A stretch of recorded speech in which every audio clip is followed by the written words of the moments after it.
ফিলিস্তিনের গাজা ভূখণ্ডে ইসরায়েলি হামলায় গত ২৪ ঘণ্টায় আরও ৫৬ ফিলিস্তিনি নিহত হয়েছে। আহত হয়েছেন আরও শতাধিক। এদিকে ইসরায়েলের বিমান ঘাঁটিতে লক্ষ্য করে হাইপারসনিক ক্ষেপণাস্ত্র হামলা চালিয়েছে হুতি বিদ্রোহীরা। অন্যদিকে ইরানের বন্দরে বিস্ফোরণের ঘটনায় প্রাণহানি বেড়ে দাঁড়িয়েছে ১৪ জনে, আহত ৭৫০ জন। বিস্তারিত কাজী শাহরিনের ডেস্ক রিপোর্টে। ফিলিস্তিনের গাজায় একের পর এক হামলা চালিয়েই যাচ্ছে ইসরায়েলি সেনারা। কখনো বৃষ্টির মতো ঝরছে মিসাইল বোমা, কখনো বা বুলেটের গুলিতে ঝাঁঝরা হচ্ছে ফিলিস্তিনিরা। নেতানিয়াহু সেনাদের অমানবিক হামলায় গাজায় গত ২৪ ঘণ্টায় প্রাণ গেছে আরও ৫৬ ফিলিস্তিনির। এতে আহত হয়েছেন শতাধিক। এতে করে গত ১.৫ বছরে প্রাণহানি বেড়ে দাঁড়িয়েছে ৫১,৫০০ জনে।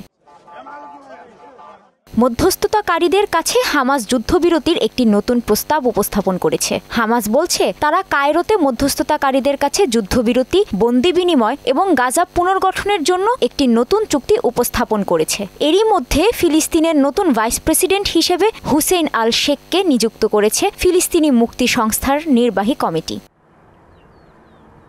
এদিকে ইরান সমর্থিত ইয়েমেনের হুতি বিদ্রোহী গোষ্ঠীরা ইসরায়েলের বিমান ঘাঁটিকে লক্ষ্য করে হাইপারসনিক ব্যালিস্টিক ক্ষেপণাস্ত্র নিক্ষেপ করেছে। গোষ্ঠীটি জানিয়েছে ইসরায়েলের নেভাতিম বিমান ঘাঁটিতে এ হামলা চালিয়েছে তারা। হুতিদের সামরিক মুখপাত্র ইয়াহিয়া সারি জানান, প্যালেস্টাইন ২ নামক ক্ষেপণাস্ত্রটি সফলভাবে লক্ষ্যবস্তুতে আঘাত হেনেছে এবং ইসরায়েলের প্রতিরক্ষা ব্যবস্থা এটি প্রতিহত করতে ব্যর্থ হয়েছে। তবে ইসরায়েল বলছে এটিকে প্রতিহত করা হয়েছে।